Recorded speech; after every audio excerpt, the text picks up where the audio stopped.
Hi friend, जय सीताराम। आज हम भजन गाने जा रहे हैं बजरंग बली का। अगर मेरा भजन अच्छा लगेगा तो लाइक सब्सक्राइब जरूर करिएगा। कमेंट में डालिएगा कि मेरा भजन कैसा लगा। रोवे लगली अंजनी माता ठोकेली का पार हो। रोवे लगली अंजन माता ठोकेली का पार हो।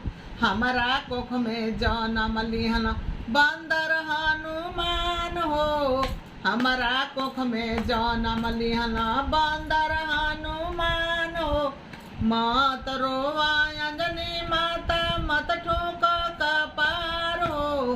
मत रोवा अंजनी माता मत ठोक कपार हो।